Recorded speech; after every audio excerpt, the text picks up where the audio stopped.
you, Emmett, or was it Hans, Richard? Who I was was it? about to. I think Hans had been speaking. I don't know if he had completed. About Okay. deploying cash. That was the topic or something. Yeah. Okay, got it. All right, we're live again because apparently we're being hacked by everyone else that's competing with this time slot and Jerome Powell himself, I'm sure. It took us down. Do confirm that we And can hear us Putin. okay. What's that? And Putin, of course. Of Putin, yeah, everybody, dude. Like we're getting targeted so hard, y'all. So confirm that you can hear us okay, that you can see us okay in the stream. We're back. Yeah, I don't know what happened, guys. We were talking, and then I saw the comments come through, and I'm not really sure what happened. So apologies for that, everybody. I hope it wasn't a huge inconvenience, but we are back now, and I'm just checking my settings to make sure that we haven't run into any issues from my side. Thanks as far to as the going live. community for letting us know that things. Yeah, really appreciate you guys for giving us a heads up there. Cool. All right, I think we're back. So whoever was, I think Richard, did you want to? You said you knew where we were and you wanted to move it forward. Yeah, I thought Hans was speaking, but if no, okay, then I'll go for it. Okay, Yeah. So in terms of the pressure in terms of getting rid of the cash or doing something with the cash, I think that's directly inversely proportional to the stock price. So if the stock is doing terrific, I don't think there's going to be a lot of pressure from anyone to do anything with the cash. And if the stock is not doing terrific, there'll be more pressure to either redistribute it, give dividends, buybacks, or something. I think it's kind of it's more of a practical issue at the time. In terms of the capital needs, and this kind of, I go from here to margins. It's expensive running this business. And for the next 5 years, I'm thinking like if Elon wants 20 million cars by 2030, and we have 4 factories that might generate 9 million, 10 million cars by 2030, and we have one more coming on board, let's say in Canada in 2 years, and we have to have probably 3 or 4 more before 2030 to get to those numbers. And then I think Berlin went about $5 or $6 billion. I think Austin all in, they estimate will be about 10 billion all in. So that's a lot of cash over that period of time. So as much as the cash that we will reap by having the business, we're going to spend a lot too. So it's not going to be as available as Apple. I just heard a stat. I don't know where I heard it, but I just heard a stat, and it estimated by, I think, 2030 that Tesla would generate about $350 billion in free cash flow during that period of time. But during the prior period of time, that same period of time, Apple would generate something like $510 billion of free cash flow, with the difference being Tesla be growing at a much greater rate, and Apple would be basically pretty flat, absent some kind of Apple car. But I think ultimately they have to spend a lot of the money, and the fact that Elon said that he's going to keep margins constant suggests to me that he's going to spend the money. If he's making more money and he keeps the margins the same, that means the money has to go somewhere. So I would expect that he would just generate more projects to his ultimate goal. If his ultimate goal is going to Mars, then there's probably like 50 different projects he could do that he needs to do before he can get there, including bots. So I'm sure he will find a good way to use that for very productive means. Yeah, I think also, those are all good points, Richard. And I think that the rate of cash they generate is going to supersede the rate of cash they can deploy. And I think that delta, the difference, is going to grow, and they're going to have to decide. He'll decide to deploy that back into share buybacks. He doesn't want to just hold cash on the balance sheet. I think with FSD, beta, I'm a believer that it's going to, whether it's 1 year or 3 years, somewhere in this range, it's going to be fully functional worldwide for robo-taxis, maybe in the US, even if there's legal issues in the beginning or some kind of NHTSA recall.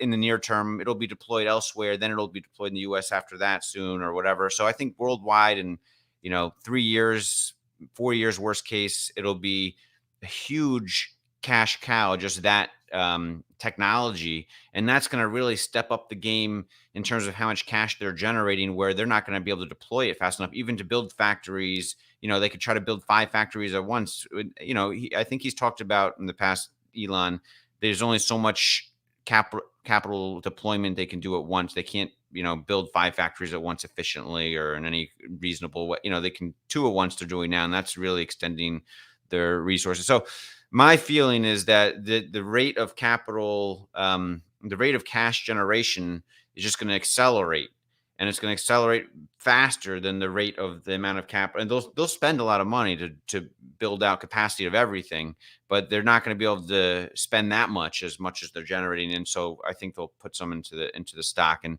whether that starts in 2024 or 2026 or 2027, I'm not sure, but I think for sure they're going to buy back shares and with a significant amount of cash.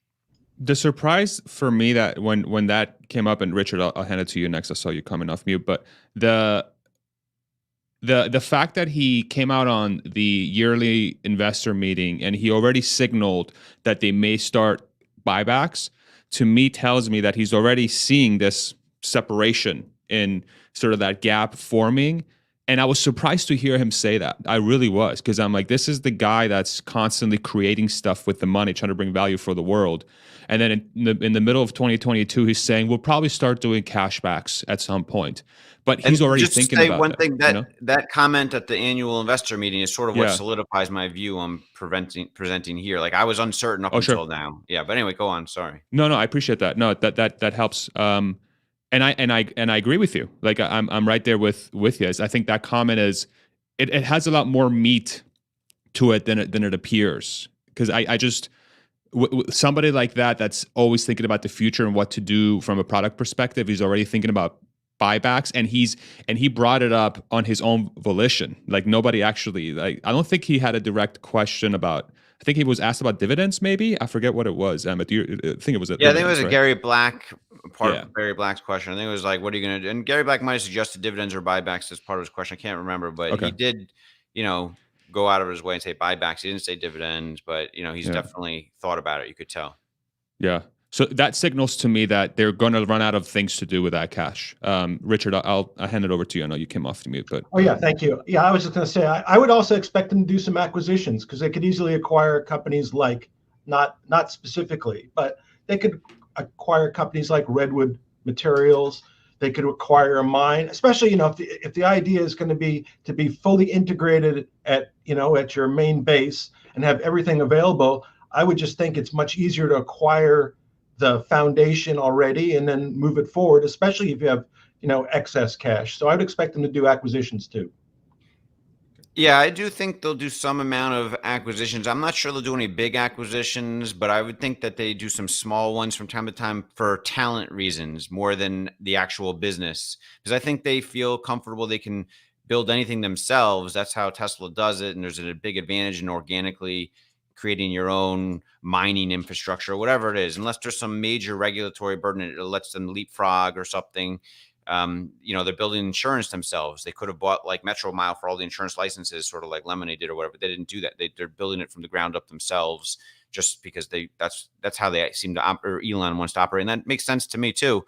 But I think for talent reasons, like Roman that manufacturing line, they bought that business in Germany, I think purely for the talent, and the skill set of the labor of the engineers there. So I think they'll acquire some small companies in that regard, but I'm not sure they'll acquire anything big. Mm-hmm. Any thoughts from the panel around this topic? Hans, Kuba? I like to prepare. In terms of acquisitions, of course, we often discuss that culture is so important for Tesla, right? The bigger the acquisition, then the bigger risk for changing the culture. So that's, I think, one of the reasons why they're not so keen as well. It's just a minor tidbit here. No, you're good. I think the fact that having as much talent as they have reduces the number of acquisitions they need, because a company, the way I think about it, a company would ever need to acquire somebody else to acquire a skill set they don't have. And it seems like Tesla has been very strategic on what those acquisitions are. And I'm wondering, as they go down their path of, AI and robotics, and self-driving cars and things like that, I wonder how much of that talent is out there that would be required to be purchased, or it would be a target for an acquisition. And in my head, I feel like these would be very small in nature because of how advanced these fields are and how they haven't permeated in the economy really much. AI is still, new. You have companies that talk about our AI, but it really is just an algorithm. Okay. It's just a piece of code that runs, and you call it AI because it's more a marketing gimmick than anything, but I'm talking about legitimate artificial intelligence, like full self-driving cars. It's still in the very early innings. So even from an acquisition standpoint, I wonder how big these companies would be to be acquired because of how new the industries are, So even then, I feel like there's not that much to spend on acquisitions, maybe a couple billion max in the next, say, 10 to 20 years, just because of the nature of those businesses. It's a fascinating thing to track. And where my head goes to with the latest sort of things that have been happening with the Fed and Tesla's ability to generate cash, it seems like, at least from the tone that Powell took on the meeting this week on Wednesday, it seems like a recession is, however we define a recession nowadays, because I guess there's different definitions for the recession, but in a place where the economy is coming down and people are losing their jobs and there's a lot of uncertainty out there in the public, people can't afford houses, things like that.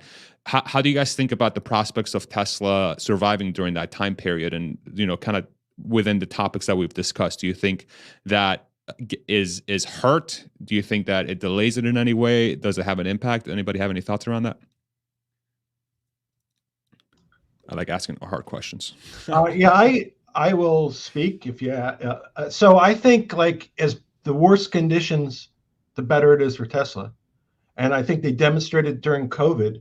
I mean, it's terrible for the world. But if everybody else shut down and Tesla was able to do what they wanted, build the factories, move forward, build capacity, which they basically did, it's to their advantage, because everybody else, other than, let's say, maybe like BYD, maybe Volkswagen, building any kind of numbers, nobody else is building any numbers. And unless they're given the opportunity to kind of really get production moving, they're going to lag forever. And so I think in part, the worse conditions, the better. And there's always a question about how much cash they have and how long it can last. If it's like a year or two, I'm sure they're fine. If it's 10 years, I'm sure it's problematic. Yeah, I agree with Richard that the recession is helpful to Tesla's business. The Tesla stock price, I think, obviously is flowing with the market overall to a large degree, but the actual fundamentals of Tesla's business will continue to improve even with the recession, and it'll be good for Tesla in a way, because a lot of competitors of Tesla will get wiped out much more easily, and their cash will run out. Tesla will not come close to running out of cash at this point. They're way beyond ever needing to raise capital again.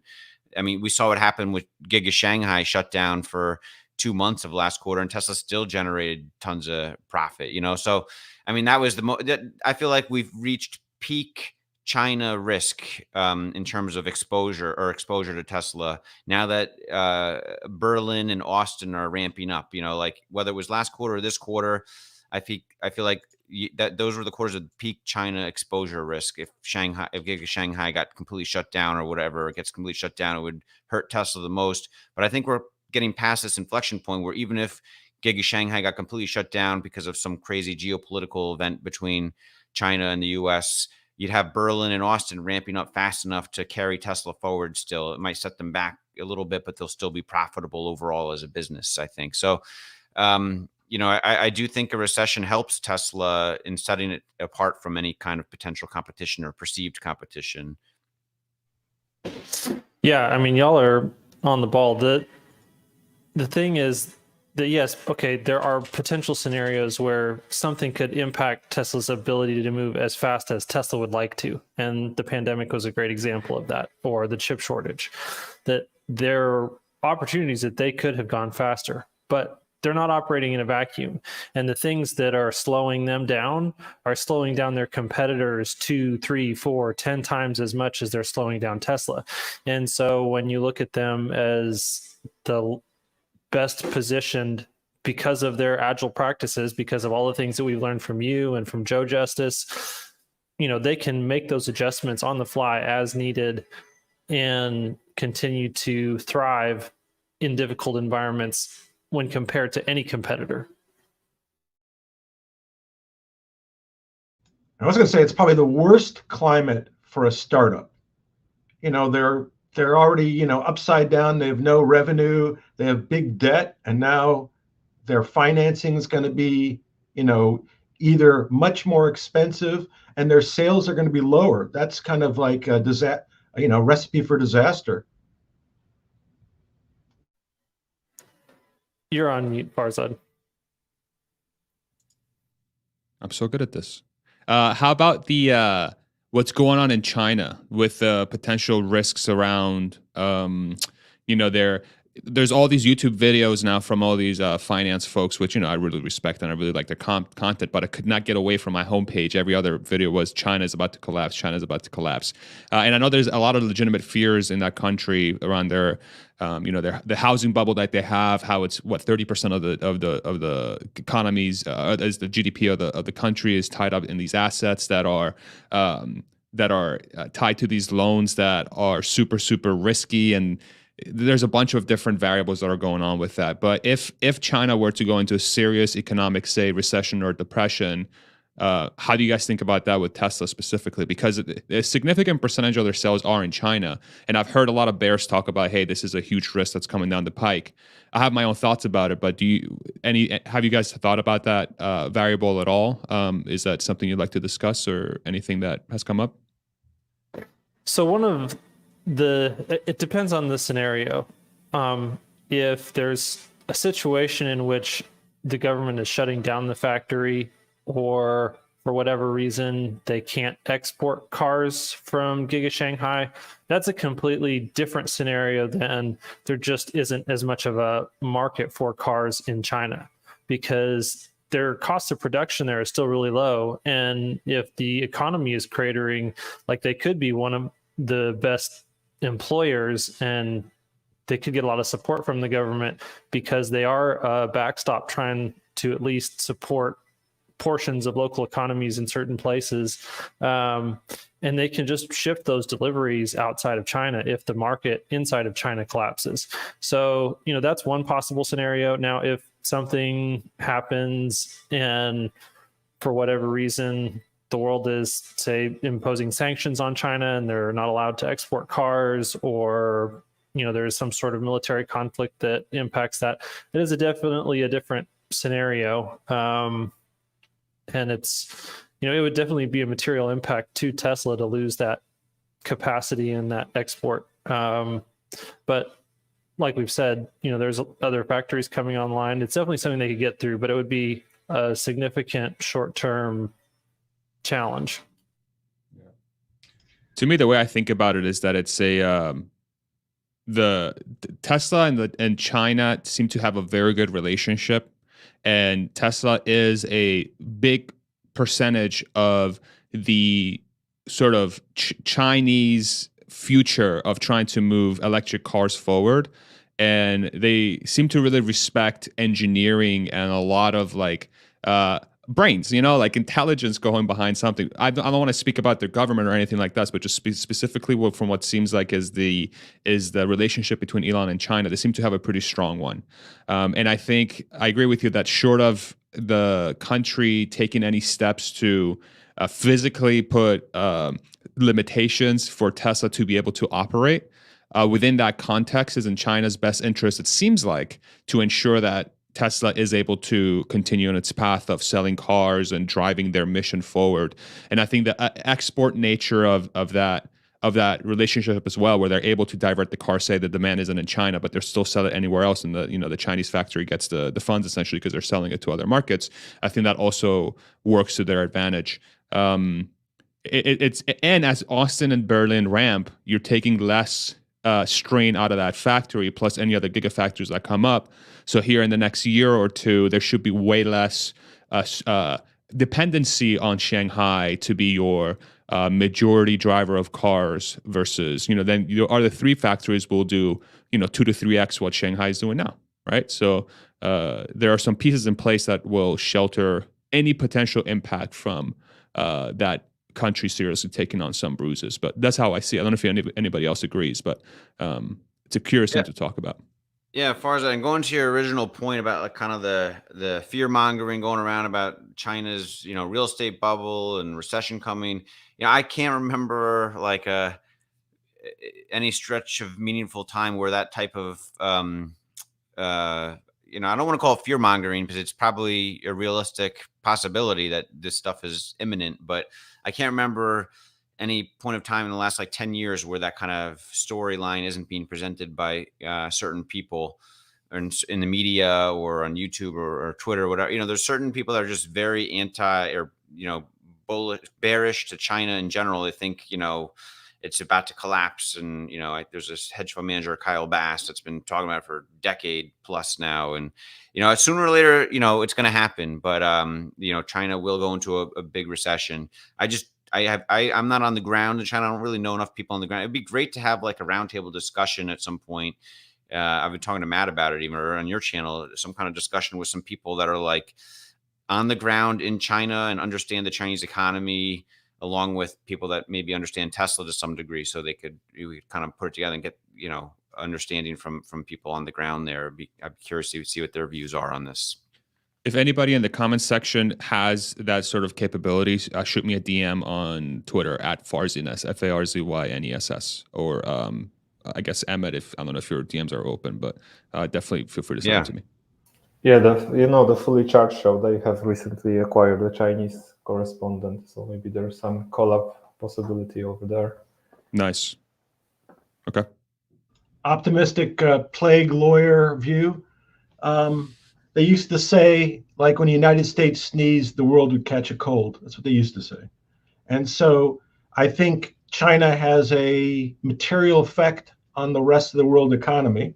And I would say, looking at the numbers that China itself is producing, so their own statistics, they are headed in a downward trend. So I can't vouch for the accuracy, but I could vouch for the curvature of their graph.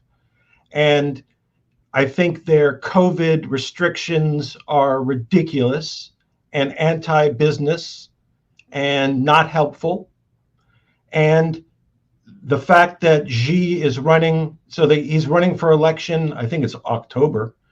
Coming up. It's a big event, right? Yeah. So we don't know post that if their policies will change now, because now he would have been assured his position, and maybe they could open up to COVID. Maybe they could be more open to business. Maybe, I don't know what will change. But I do believe, to the extent that China ends up in a poor economic position, that it'll not only impact Tesla, it'll impact everybody.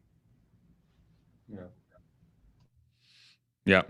The market conditions right now, like as it relates to Tesla, like they're somewhat analogous in my head to like a little bit of the FUD years in a way, like call it 2016 to 2019, like where there was some fear around Tesla, but it's way, way, way, way smaller, and it's all macro driven. And that's what's been a fascinating thing. So, and one of the signals I've started to get since I've had this channel and Twitter is that anytime I see like people start going on my comment sections or on my tweets and they start like spreading, all this shit, I guess, about how Tesla's going to be like I had a couple people in the comment section here earlier, blah, blah, blah, Tesla's going down 20%, get on the bear side, so on and so forth. I find that to be such a fascinating thing that has happening. And it signals to me that there is a lot of, that we're reaching peak fear. And I've seen that happen a couple times where those signals come out, and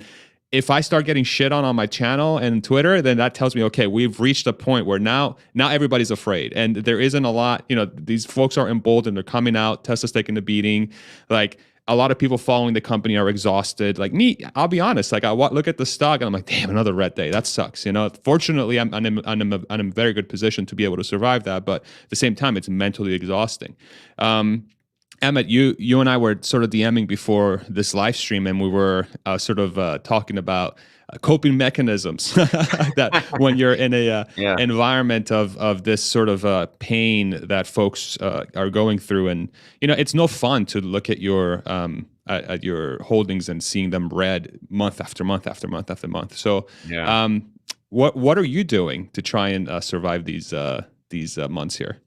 Yeah, I mean, I think doing stuff like this is perfect because you're listening or talking with other Tesla enthusiast Tesla investors that are in the same boat as you, so you don't feel like as alone, right? So that's number one, a good thing to do. Look for the financial, the Twitter threads about Tesla. See if there's anything that you should be really stressed about the business, and then you kind of confirm to yourself, there's nothing wrong with the business right now. Why am I so stressed? It's just the stock market, and then so it kind of helps keep your mind on the long game. Number two, personally, like in the past, there's lots of, I didn't have that so much. There's the Tesla Motor Club's forums, which was, a big help. And I had a friend or two that were investors in Tesla, but it wasn't anything like today. But I had a day job before I did well enough to retire and start my own thing.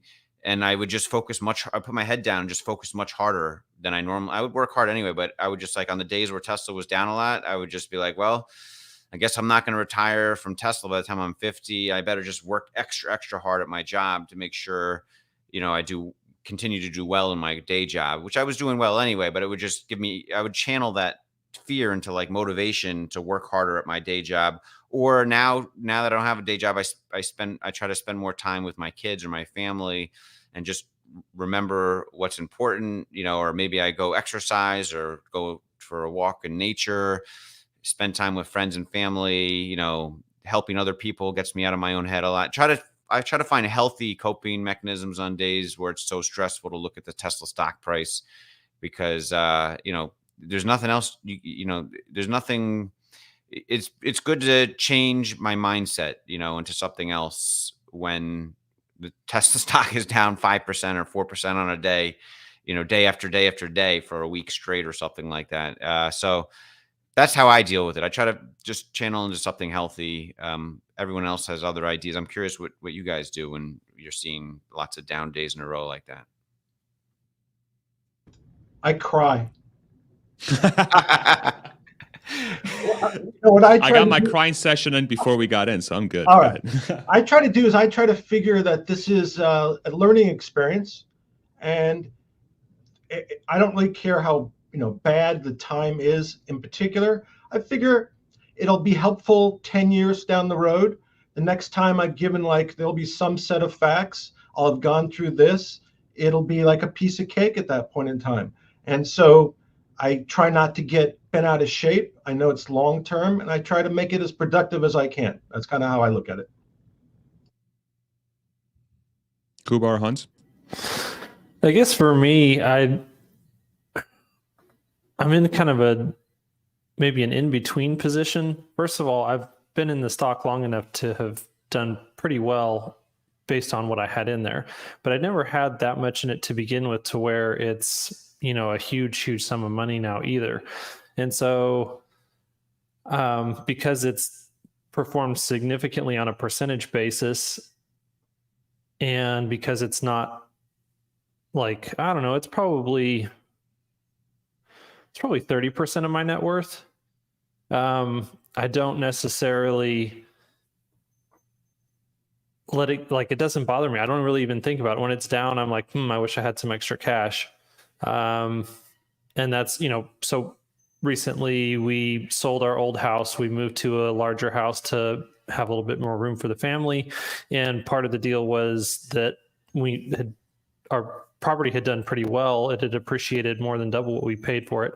And so I am in the process of converting cash that we had in equity, now putting that into a brokerage account, and I'll be deploying that into Tesla. And so I'm actually kind of excited right now that, red days, I'm like, come on, I'll drop another 10%, 20%. You bastard. It's all my fault.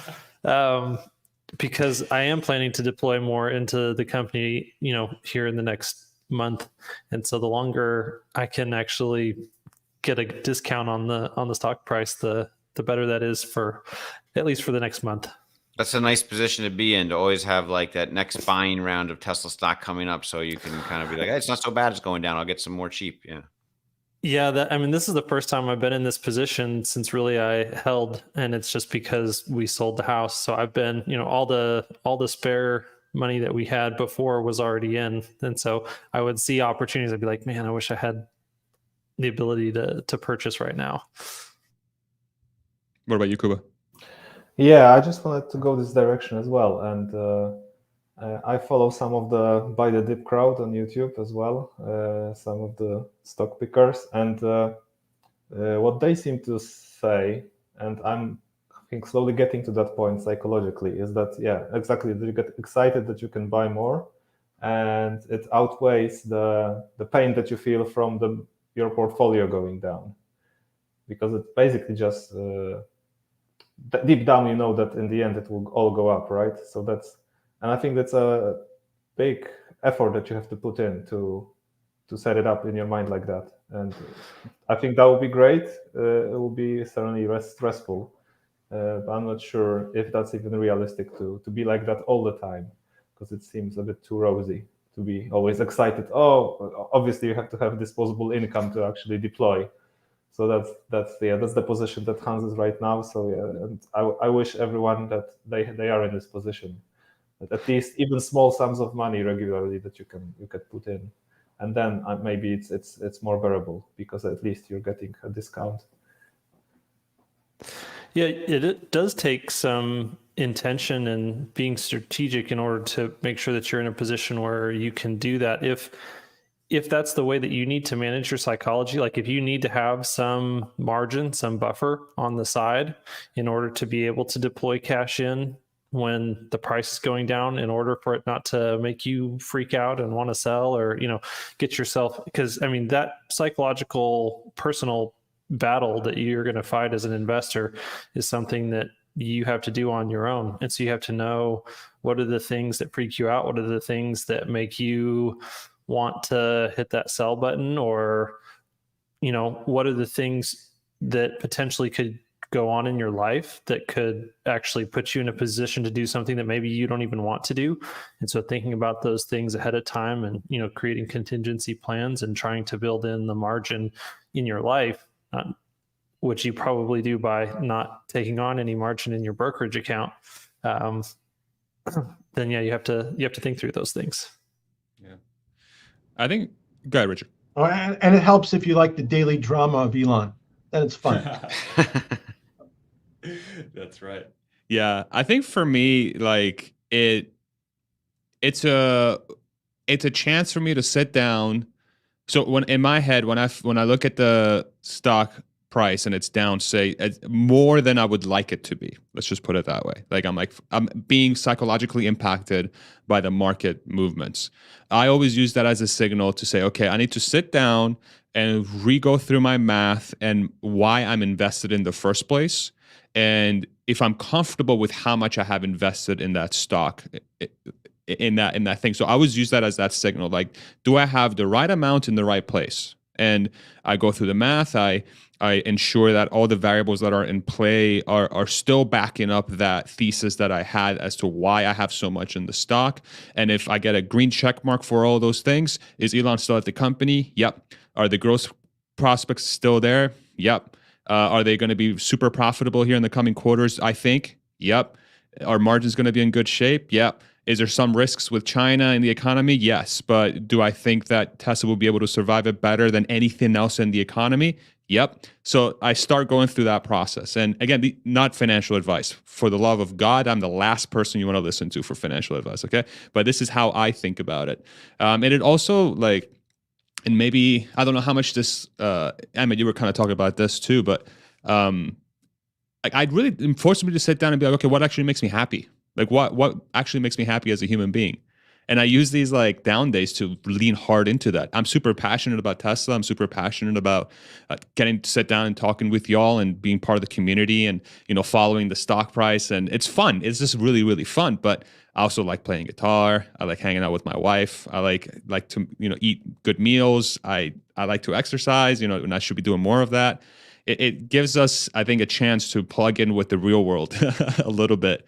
especially if you have conviction in your investment. So, but I'm very fortunate to be in that position too. So where my mind and heart goes to is like those that aren't able to be capable of enjoying that. I feel like some sort of pain for those people that are in this position where they are invested in this company, but they're seeing this, say they invested late 2021, they're seeing their funds really coming down. And they're like, man, I really believe in this company. I really want it to go forward. And I'm sure it's painful. And a lot of them probably don't have the means to, maybe like a Hans or anybody else, like they're able to sort of take the dips and put money in. Maybe they're like tapped out and that's all they have and their net worth is coming down. That's a shitty situation to be in. And it reminds me of the FUD years. While I was at Tesla, I was like, fuck, that sucked. That sucked really bad. So then I'm like, okay, what can we do to in any way help those folks? And where my head goes to is like, again, it's like, do you feel like you're invested in the right place for the right reasons in the right amount? And maybe use these times to verify that for yourself and try to look at it from a very non-emotional standpoint and try to separate the feelings from the facts, right? Yeah, I felt like I was in that position a lot from 2012 to 2019 or whatever, traded sideways. I had kept investing so much of my personal, it was like a large amount of my personal wealth in this brokerage account, but I had this day job at the same time. I was dependent on the cash flows to live on.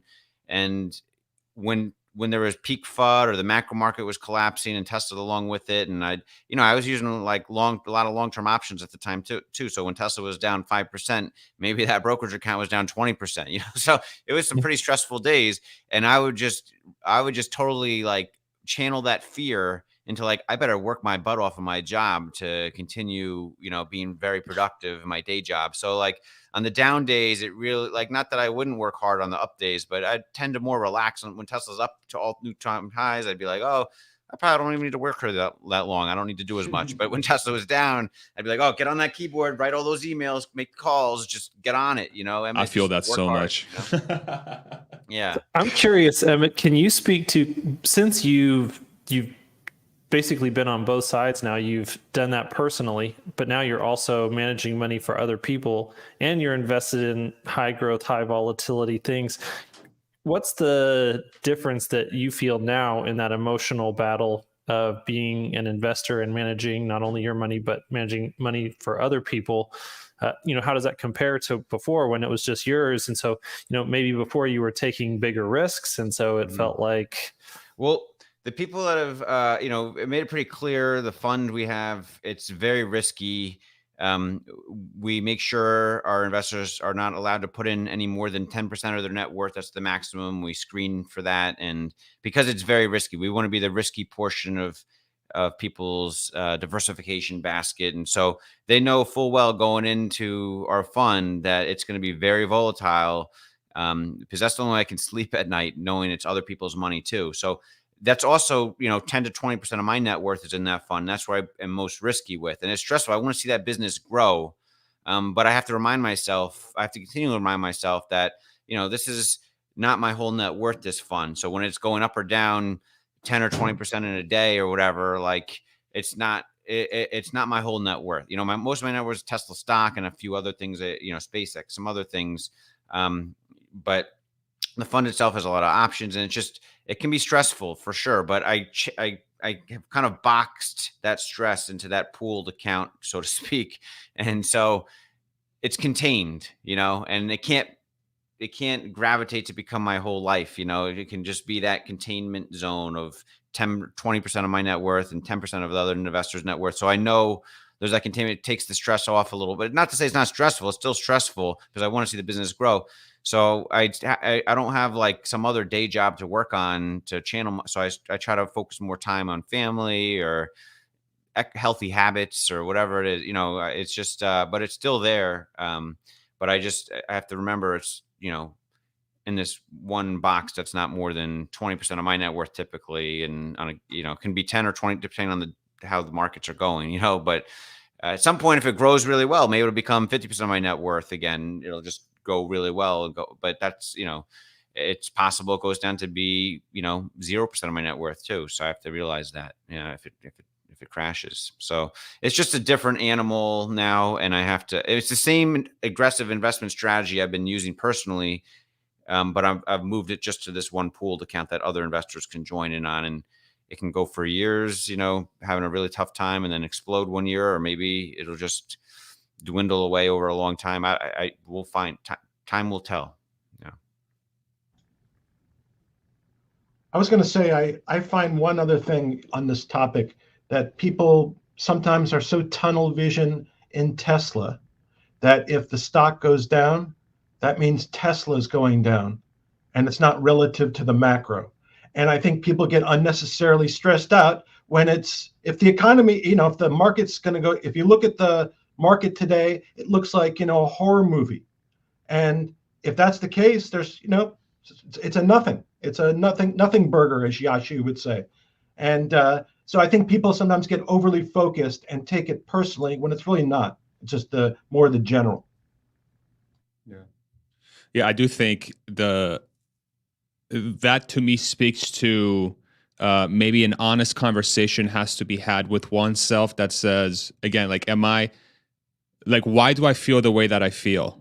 Why do I feel so stressed out by the stock going down so much? Like, I know the company's doing well, and I can speak from experience, because when I was, say 2017, 2018, 2019, where literally every penny I had was in the company, I was working there, and I was in negative net worth trying to make something out of myself. I'm like, why the fuck do I feel so bad every time the stock goes down? And it helped me it was almost like therapy. I was giving myself a little bit of therapy, because I'm like, man, this sucks. This really, really sucks. The separation between company and stock is, I think, so difficult to do. And even to this day, I find myself in that trap where, like today, for example, this morning, I wake up and my dumbass, what's the first thing I do? I look at the freaking stock market. Like the dumbest thing anybody could ever do in this market. I wake up, I pull up Tesla chart, and my wife's yelled at me for this before. Like I'll wake up and I'm on my phone and she's like, are you looking at the fucking stock price? I'm like, oh my God, you're right. So then I close my phone and I do my hour-long routine that I should be doing every morning before I even touch my phone. It's just so fascinating how much psychology is involved in this, Go ahead. I was gonna say, you should wake up and watch Rob Maurer, but this week, no, you're right. Off, so that's right. That's a problem. Just blame. Shout out Tesla Rob. Daily. You're right. Thanks for nothing, Rob. It's just the amount of psychology that goes into this sort of this game that we're in right now, which is like, how can we figure out how to almost like ride Tesla into the future, because we really believe in the mission that they're doing, but we also want to be part of that mission, both financially and in other ways too. It's 10 years ago, I would have never seen myself in this situation ever. Like, I would have never pictured myself doing this, but the psychology behind it has been so fascinating to follow. And it feels so like this community, like when has anything like this ever existed before? This feels so weird in a way, like we're here for each other, trying to like help each other through these like moments, and, different people in different circumstances, but we're all in it together kind of thing. It's special. It's really freaking cool. It's really freaking cool. What I just thought of when you were talking about all that is, like, it's almost like there's almost part of me that wishes, like, at certain times in the past, I wouldn't, not now, but in the past, there's certain times where, like, how stressful it is looking at Tesla up and down with the brokerage account going up and down, where I wish I could just like fall asleep one night and wake up 5 years later, and like see this Tesla stock price where it had gone in 5 years and miss that whole 5 years of my life. Like, how crazy is that? Like, I would rather just wake up 10 years from now, with Tesla stock price 10 times higher than to actually live this next 10 years. It's so crazy that it gets to that point sometimes. Yeah. That's go ahead, Richard. Yeah, I thought the same thing. Mine was 5 years, not 10 though, because I'm older. Oh man. I want to answer this real quick that somebody posed it. What's your morning routine? I don't know if you guys have any morning routines you'd like to share, but this is what mine is supposed to be. I'll tell you what it's supposed to be, and it's often not, because I'm not very good at this. Like, this is one of my problems. It's supposed to be, wake up, use the restroom, brush teeth, stretch for 15 minutes, meditate for 15 minutes, and then go for a walk for half an hour, come back, take a shower, and then make coffee for myself and the wife using a like pour over. I have like this 15-minute routine. Like, it's almost like what's the word I'm looking for? Like some sort of thing I have to do every single morning. And yeah, and then once the coffee's brewed and I give it to my wife, then I come to the kitchen island, I open the iPad, and then I start my day. And that takes about an hour to an hour and a half, but it gets derailed most days. That's supposed to be my morning routine. So I've been trying to work towards making that happen, because anytime I do it, I feel so much happier. I really do, and it really helps me get the day started. But there's so much stuff going on that I'm really interested in, and it's very interesting to me, and I want to learn more about it. That my head goes towards that direction, and it's very hard for me to reel it back in, because I really think I have a problem with like being present and really trying to like analyze what's going on around me and like really invest in myself. So, but yeah, that's my routine. I don't know if anybody wants to share theirs, but that's what I do. My morning routine, I don't really have a whole lot of morning routine. The first thing I probably do is I roll over, pick up my phone, look at the Tesla stock price, and then I look at Twitter and search Elon Musk to see if he tweeted anything. And then I search Twitter and go chronologically and try to catch up as much as I can before my wife's like, "Come on, we gotta get the kids ready," and then I'm ready to start my day. Yeah, it's pretty bad. Who's next? Who wants to go next? I'm up usually before 6. I look at my phone downstairs, check the pre-market, put the collar on my dog, drive my dog to a place to walk him, which I know it's kind of odd. But once I've walked my dog, then I'm set. I'm good. Good for the day. Nice. What kind of dog is it? A Rhodesian Ridgeback. Okay, yeah, we're thinking about getting a dog, like maybe a golden retriever is what I've always wanted. But it'd be good to have that walk. Me required to walk the dog in the mornings. It'd be a healthy change of pace, probably for my morning routine. Yeah, they're very athletic and very strong. So if you want to run or walk, they'll take you. Yeah. Hunter, Kuba, you guys want to share your routines? Anything special? Coffee is the biggest part of the morning routine. Just get up, get that coffee going. We do French press, and with 5 kids in the house, it's just hard to have much consistency. There have been routines in the past, but not these days. Yeah. And Kuba, how about you? Yeah, I'm happy to share. So I'm doing this crazy challenge, which is called 75 Hard from Andy Frisella, and it's 75 days. One part of this challenge is to get 2 workouts in 45 minutes every day. So because I have a kid that likes to get up really early, around 6, then I have to get up at 5 and do the first workout before he wakes up. So that's basically the biggest challenge for me in the morning workout. If I manage to do that, then I know that the day is going to be fine. But sometimes he wakes up in the middle of my workout, and then I'm a bit screwed. Yeah, and then sometimes he sleeps a bit longer, so then I even managed to do some meditation after the workout. But that's basically my main concern in the morning, is just get the first training session in before everybody else wakes up. Yeah, that's really great. The working out first thing extra early. I've been experimenting lately there's a like pickup basketball at 5:30 in the morning around here on 3 days a week. So I've been going once a week, or maybe I'll go 3 days a week sooner or later. But those days, I just feel like I get so much more done for the rest of that day. I just feel like that day is much longer and enjoyable in general than the normal days, when you start off like that. Yeah. Yeah, it's such a huge thing to like start your day right, especially with exercise. I find it's just such a game changer. But I can never get myself to keep it into a routine. It sucks. And I always beat myself up over it. It's pretty wild. Somebody tells you to get a golden doodle, by the way, Emmett. Both saying you should get a golden doodle. Yeah, my wife has been talking about that. I don't know. I'm not doodle poodle. She had a Maltese poo previously. We had another. I think I'm done with the poodles. They're very smart though, but and they're also very good because they don't shed or something. So, but I kind of want just a traditional golden retriever. I don't know. I've always wanted one since I was a kid. Nice. Kuba, go ahead. So if you struggle with building the routine for that, recently I got quite deep on The War of Art, which is a book by Stephen Pressfield. And it talks about art. It talks about art, but it applies to any basically endeavor, any effort that you want to put in any sphere of your life. So it would equally apply to your struggles, Yep. and you would learn that there is this thing called resistance that is lurking and trying to force you not to do what you set up to do. And it really helped me. And I read a few of his other books as well recently, and it's been really, really helpful in my case. No, I appreciate that. I literally just read that book a month ago, and I gave it to my wife. I'm like, you have to read this, because she was like, that resistance part of like everyday life. Like that's the signal that says this is where you got to go. Like where you feel resistance, that's the path. Like literally life is creating a path for you. If there's resistance, go towards that path. And I did that for like a week or two. I'm like, hell yeah. And then I just fell off the wagon. Like that's my problem. It's like, I can't, I think having this sort of, like having a life of low structure because of sort of the sort of life that I've that I have for myself right now is probably not the best. It's not the optimal way for me to live. I think I really do have to start introducing structure in my life.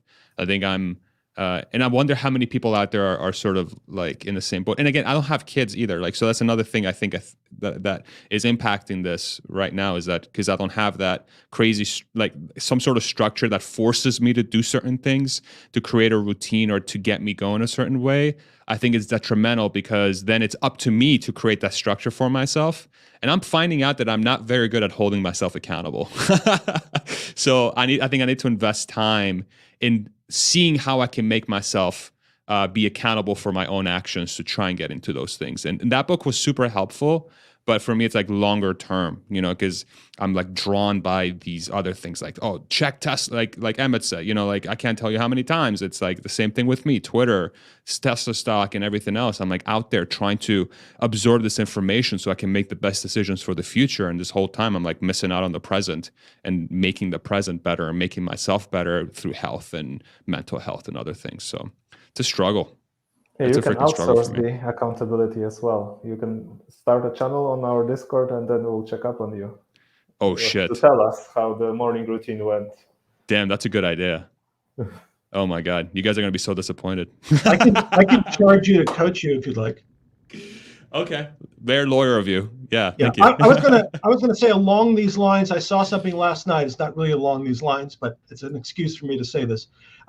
Sort of along these lines. I saw a reference to an environmental paradise that they're going to build in Austin. So apparently they got approval for an additional 500,000 square feet of structure, which brings so I studied like the measurements. So the entire property is something on the order of 3.3 miles by 3.3 miles, which is about 300 million square feet. The buildable area to date with this additional 500,000 square feet is about 12 million square feet. So it's just a little fraction of the total property. But they reference to building some type of an environmental project there. And in essence, it would build a boardwalk from the factory to downtown Austin and have a path of, I think, waterways, bikeways, etc. And it sounded to me like a really interesting and forward-looking project for the area itself. So I didn't see any more detail beyond that, and I was wondering if any of you had heard about that. I saw a news report about it. I'm going to look up the article. Any of you guys hear about that? Any thoughts about that? I think it was only based on some tweets from Elon, and that was all. But at least we know where the money will go to, right? No. Yeah, I saw the tweets, and that's kind of a common thing. I don't know, different place where people live, but in San Antonio, there's a big boardwalk downtown, and kind of some of the other areas around here, we've got quite a few of those. And so I'm excited to see what they do getting that built up there in Austin. I was just trying to look at the map to see like what kind of waterway really exists that goes from the factory to downtown to kind of get an idea of how long this is going to be. Mm-hmm. Yeah.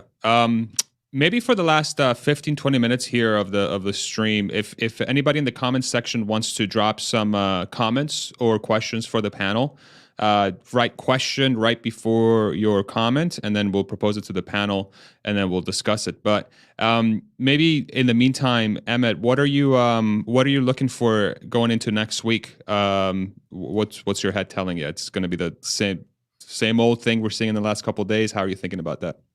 Yeah, I do think it's going to be the same old thing for a while. It's hard to know. Like I'm 50-50 on whether today is the local bottom or not. Like if I had a strong inclination that it was going to keep going down, I'd be doing something about it, buying puts or whatever. But I'm uncertain. But I think Tesla's going to move with whatever the tide is of the macro market on that day for a while. The production, and maybe it'll outperform like it did for a little while there for the last month or so until the last couple of days. So maybe maybe if the NASDAQ is up 2%, maybe Tesla will be up 4%, or maybe if the NASDAQ is flat, Tesla will be up 1%. So I think that could happen, which would be nice because I think there is some relative strength for Tesla with I think the word is getting out slowly but surely that Tesla is a mega cap to stay and is going to be one of the biggest companies in the world. I think more and more people are starting to believe that, and I think this quarter's production delivery numbers becoming a reality, and then the gross margins that Matt and I are forecasting to be pretty strong for the earnings report. I think those are data points that'll help move us in that direction as well, in terms of like the mass psychology of both retail and institutional investors. I think you'll have incrementally more people believing in that possibility of Tesla becoming the biggest company in the world. So I think we're on that march forward. But sometimes it's 2 steps forward, 1 step back, and then there's the macro market to also worry about, and that seems to be the biggest driver at the current moment. So next week, I'm excited to get the delivery report. Isn't that next week? No, that's the week after. Saturday or Sunday. Yeah, Saturday, Sunday after next week, I guess. So yeah, next week we'll see if there's anticipation for it, because there'll be lots of people will be talking about it. So we'll see if there's a buying the rumor, selling the news event for those numbers or not. Do you remember there was that January? I think it was January 1st this past year, January 2nd this past year. Wasn't Tesla stock up like 10% on their production delivery number that day? And then like the next day it tanked, and the day after that it tanked because of the macro market, and so, yeah, we'll see if this is a surprise or not, but it seems like Troy's got a pretty good beat on the numbers, and it hasn't really done something different than what Troy's expecting in a while. So we'll see. I don't know. What do you guys all think about this next week with regards to Tesla and the market in general? Yeah, I'm kind of in the same boat as you. I real quick pulled up the January 3rd, 2022. Yeah, so there was a huge jump, and then the next 4 days were all red. Yeah. And so that's when the deliveries would have been captured. Yeah, I think about it the same way. I do think also I wonder if the AI Day 2 is going to be next week as well on the Friday. That's right. So I wonder if that's the big event. Yeah, I forgot. It's the big event. Somebody asked in the comments if you got invited to AI Day 2. Have you, Emmet? Are you going? I have not seen an email yet on that. No, okay. I'm looking. I'm on the lookout, but I have not gotten that. Does anyone here has gotten? I heard some people got invited already, right? Yeah, I've heard some people got invited. I've been looking for Emmet's email too, but I haven't found it either. That's funny. But yeah, I'm on the same boat. I think the delivery numbers are going to be interesting. Troy, like you said, has such a good pulse on that, and that he's my go-to for deliveries. And it seems like from his public information that he's shared, he's a little bit, I think, a couple percentage points above where the markets thinks it's going to be. So it looks like we may see a beat from that front. I think the real story probably is not going to happen until the earnings are reported, because that's when I think the true implications of a 360, 370 delivery type of quarter, what it actually means for the stock. If you sort of rewind back to Q4 and they had that big beat, I think 325 was the number where they delivered something around that, 310 maybe, I forget what the number was, but it was a significant beat. I think and it was then the earnings, or something, yeah, around there. Yeah, and the earnings were just bananas, and people were like, "Oh my god, I can't believe they're making so much money." And then Tesla's going to be able to add yet another 40 grand or 50K on top of that, plus potentially the benefit of additional margins because of how the price increases and the crazy demand. Yeah, so it's going to be a weird it's going to be a quite weird quarter to see how the market reacts to it, because the implications from a net income perspective are going to be so insane. But I don't know what that means for next week. I don't know if more people are going to be waking up to it due to the delivery number or not. So, yeah. Oh, I'm sorry.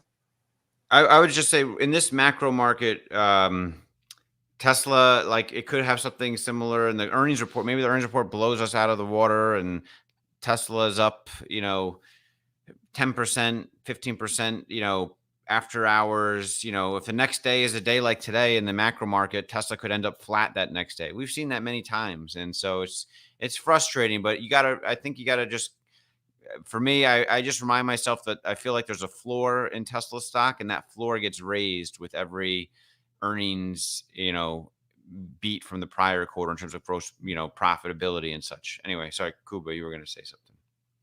No, I was also going to add that there's the China numbers might be interesting, because I was expecting a huge upside there, but recently I saw some discussions in the Twitterverse. I think that there might be actually surprising a bit to the downside due to people's concerns that the wait times are decreasing in China. So that might also be a bit of a wrench in the wheel.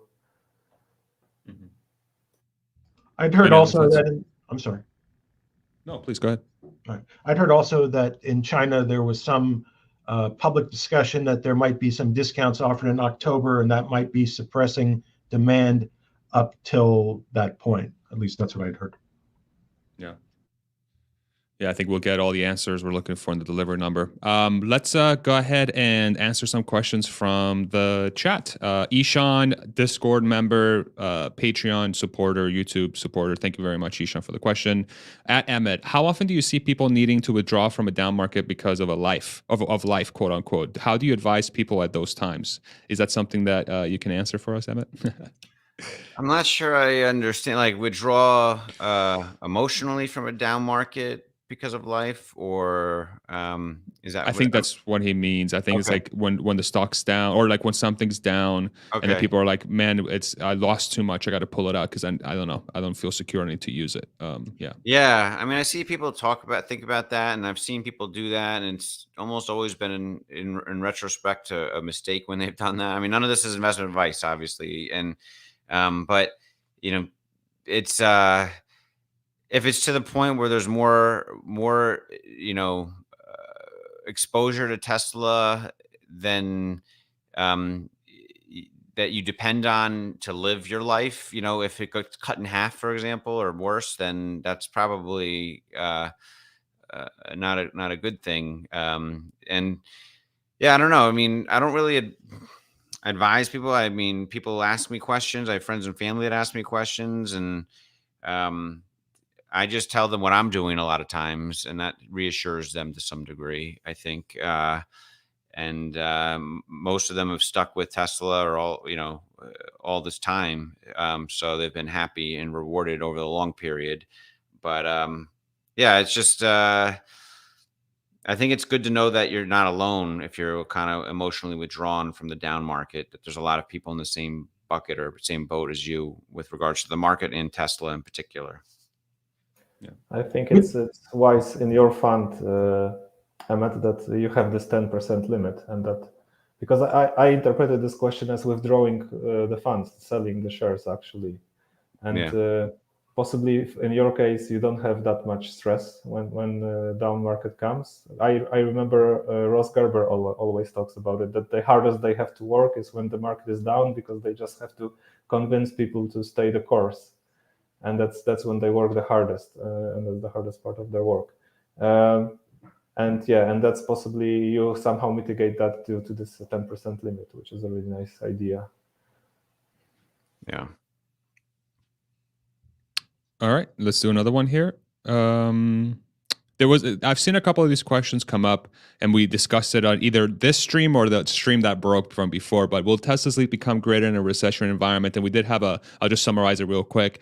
The consensus from this panel seems like that's a yes, due to multiple factors, but primarily think about where Tesla is from a from a industry perspective, they are in the next generation of technology. They have a giant cash reserve, especially in relation to the debt that they have.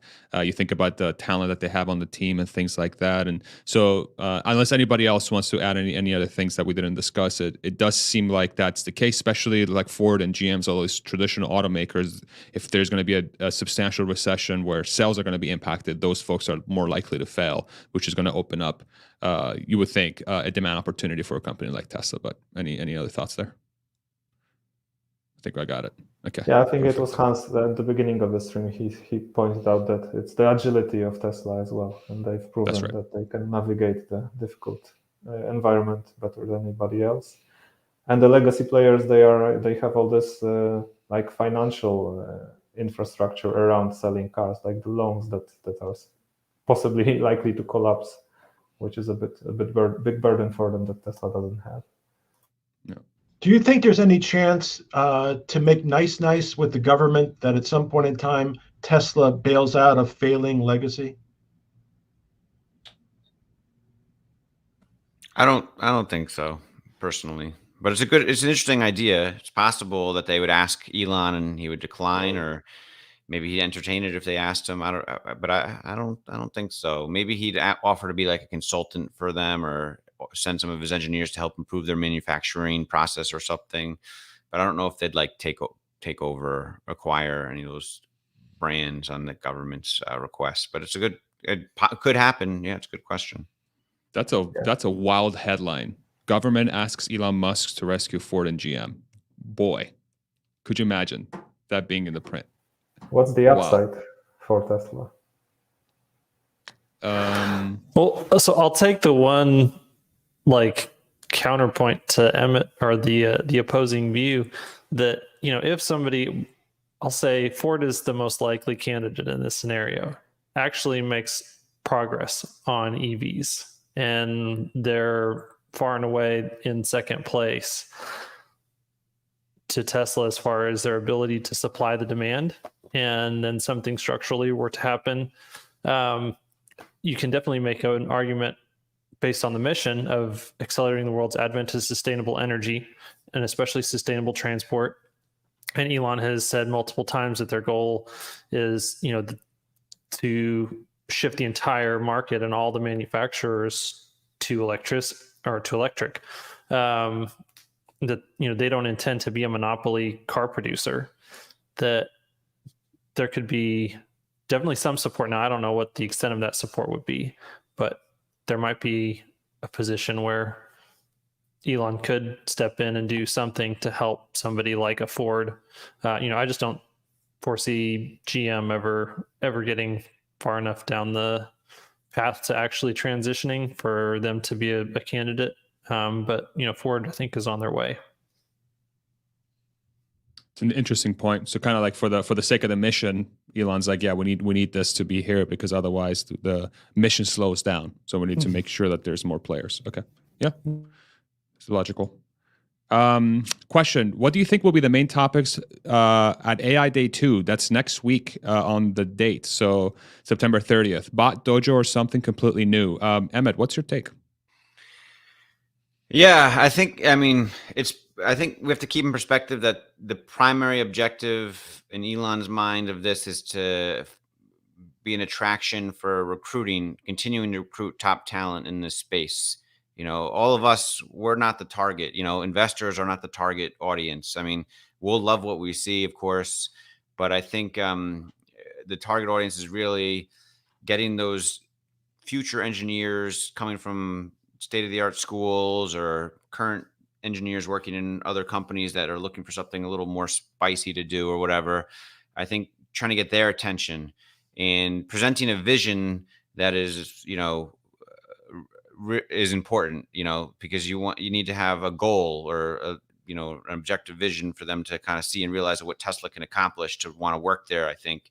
And so I think he's going to help project a vision of what they're going to be doing with the bot, and demo the bot to some degree.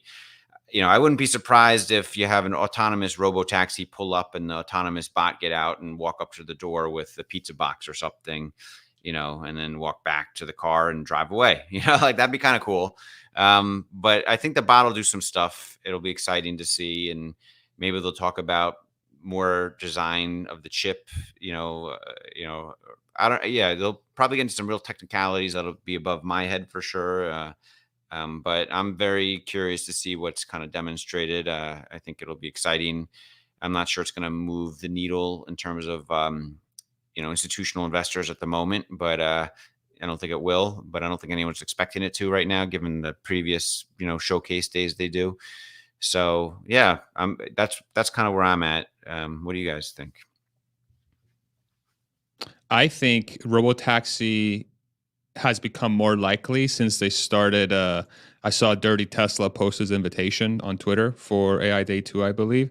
So that tells me that they'll probably want to show these folks something related to self-driving. And what's the next generation of self-driving? Robotaxi. So I think robotaxi is going to make an appearance. I really do think so. In addition to the bot and everything else, but I think that's going to be the one surprise, like the actual platform that they'll show robotaxi do this. And again, I could be pie in the sky craziness, but I really do think it's time. Last time Tesla showed a product that you could reserve was Cybertruck in November 2019. We're 3 years from that date.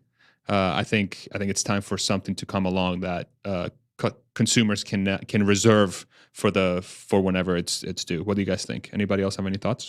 Well, Farza, just on your comment real quick, is he did say at the Tesla at the factory grand opening party, he said something like, "I don't want to spill all the beans now," or whatever. Yeah. And I feel like we haven't heard what the beans are yet. So yeah, maybe the robotaxi, the beans he's going to spill here. Who knows? Maybe. Yeah. Anyway.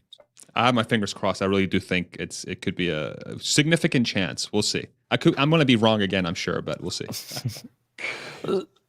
So the question that I have related to that is, we'll just propose a hypothetical situation where they do say, hey, okay, this is the robotaxi infrastructure that we're going to put in place. Oh, and by the way, we're going to operate a fleet, whatever size that is, that they're going to do some fleet operations, or we get some sort of clarity either on that, or maybe what their revenue capture would be on a robotaxi business. What do you think the market reaction, like if at the end of the meeting, there is 100% clarity on Tesla's intention to capture revenue from robotaxi services, how does Wall Street respond? And how long does it take? I think maybe if he presents a very clear, concise plan there, and they show the demo of it and a date of when they're going to be producing them by, and and there's some numbers there of like, I think it's possible it gets interpreted very favorably, and Tesla's up 10% the next day. If the macro market's flat and there's not ruining the party. So. I think it's possible, just because there's not much anticipation going into it, like some of the previous days. Like I feel like there's not many day traders, swing traders buying into this event, planning to sell afterwards. I think so. If there is a time for the stock to pop a little bit after one of these events, it could be this one if the conditions are right. But it would have to, it's a big if. I'm not betting on that, but it's certainly possible. Yeah. Kuba, it's funny, like I noticed. Sorry, one more thing is like please the most like it's like I've gotten better at it too, and the most like macro economists or macro investor people, especially that I respect, are the people that present, if this happens, then that'll happen, but I'm not sure it'll happen. And I seem to find myself doing that a lot. Like I'm uncertain, 50% it goes this, 50. I'm not really saying anything, but I'm trying to answer your question. I don't really have a strong conviction, I guess is what I'd say. Yeah, I'm hoping for some one more thing moment. Correct me if I'm wrong, but I think they did unveil something in the Autonomy Day. Was it Model Y? So I'm looking for a precedent that even though this is not an investor event, maybe something will happen. I had an idea that it will be cool, but I don't think that will happen. That maybe reservations for the bot for retail people, but that would be crazy, I think. And so yes, I'm not sure what else they can unveil, to be honest. And maybe we'll all be surprised. We'll see. Richard, how about you? Yeah, what I'd like to see is a dozen prototype robo-taxis drive up in formation, 12 bots get out carrying a fully guided FSD bowling ball. Whoa. Okay. Very specific vision. Do you guys think that they like might it. have multiple types of bots potentially right at the outset like this? I mean, probably not. I haven't heard anyone throw that idea out there. Probably not. But it's interesting that I haven't. Sometimes if there's a surprise, maybe they have like 2 types of bots or 3 types of bots. But I doubt they do that at the outset, though. But I don't know. I think it'll be one. I think it'll be one type. Just a simplification of the manufacturing process. I don't think they would want to create. Like the cars themselves have already become so like simple, where they just make one and they change the color, and then you decide what feature you want to turn on or off, right? So I think they continue in that, but I think I also have my sort of thought about a robo-taxi that'll be the same thing, and I have this idea that it's going to be like, fleet operated, and they'll sell the shell, and then maybe for the first couple of years they'll operate their own fleet, but then they'll outsource the fleet operation to everybody else, and then they can figure out how to do the interior, kind of like an airline model, right? So Yeah. That's sort of where my head goes. But there was also that interesting tweet he said, I don't know, maybe I'm reading too far into it, but there was the tweet he had about like the next FSD version after that will be after AI Day. So why would he say that as the checkpoint? It's like a checkpoint. Like, we're not going to tell you what's in the next version. Until there's something with AI Day that has something to do with the next version. So I don't know what that means, but that's what I connected. I'm trying to connect that dot, but I don't know exactly what that means. I think he also, at least I saw that he also said it could take more than a month. I saw that reference too, which could be after AI Day, but might be December, theoretically. Yeah. But the fact that he used that date as the sort of checkpoint, like Emmet said, is interesting. Like, he's tying these things together somehow, But we could be reading too much into it because we spent too much time. Well, I don't think we are specifically, because think about how big of a step change, and even Tesla admitted it was a big step change going to 10.69 by skipping to the 69. So if that change wasn't worthy of being called 11, what is 11? Like, and especially now that we've seen the improved versions, 0.2 especially has made market improvements, and they've been rolling those out very rapidly. So yeah, I think that there very well could be something very significant related to what is in 11 that will be talked about at AI Day 2 at this point. Is version 69 in a single stack already for highways and city streets? No, it's not. So that's definitely part of 11. That's what 11 is, right?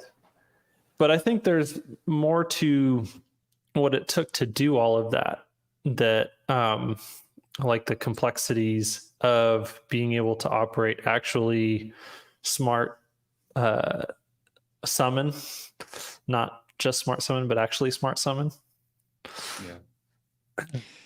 Yeah. Actually interesting, because Elon said that the AI team is working on 2 hard deadline tasks, the bot and the smart summon. So it was quite surprising why there is a hard deadline for smart summon all of a sudden at the end of the month. For AI Day. Something's happening in this date. Although, I can't wait to be wrong, but I hope I'm not, because I really do think something's going to happen. There's just too many things lining up. Well, it was that and the bot, that there was a specific bot whatever the prototype is. He said that they were diverting resources from the autopilot team directly at the bot for AI Day. Exactly. I see Matt Smith in the comments. How you doing, Matt? Good point, Hans. What's up, Matt? I love. Maybe they make single stack. Yeah. What's up with the profile picture of Matt Smith? Oh my goodness, that looks like a teenage Matt Smith. Wow. Damn, Matt. I didn't even have to make fun of you. Emmet did it for me. It's perfect. That's amazing. Anyway, I want to be respectful of everybody's time. Matt, thank you for coming in late, bro. Thank you for coming in literally at the end. Thanks for the support. Thank you, Emmett. Thank you, Hans. Thank you, Richard. Thank you. Yeah. Love them. Really appreciate you guys. But Emmet, obviously, you're welcome back anytime. I thought that today's discussion was fascinating because we really delved into the psychology of what it means to be a Tesla investor and not just like the technicals. And I thought that was a fascinating discussion. And I really want to really thank you and everybody on the panel for the candid nature and how we talked about that. Because I think that's a giant part of the investing journey for all of us. But perhaps we could do a better job talking about it more openly, because I do think it's very, very helpful. And I think the point you made, Emmet, about how Tesla has a really cool community where we are able to do that, I think is one of its greatest strengths. So thank you for being so candid, and thank you for coming back, man. Really appreciate all the opportunity to chat with you guys. Everyone's really, professional and smart and educated in lots of different ways about Tesla and other things. So I appreciate the time to chat with you guys about all things Tesla. Yeah, man. Thank you for all your time, guys. Thank you. Yeah, thank you guys very much. All right, everybody, have a great weekend. Go watch Penn State football. Undefeated, baby. National I'm not playing champions. Auburn this week, though. Doesn't matter. We're going to win anyway. It's like Central Michigan or some shit. Anyway. All right, everybody. All right. Take it easy. Yeah. End broadcast. Bye-bye.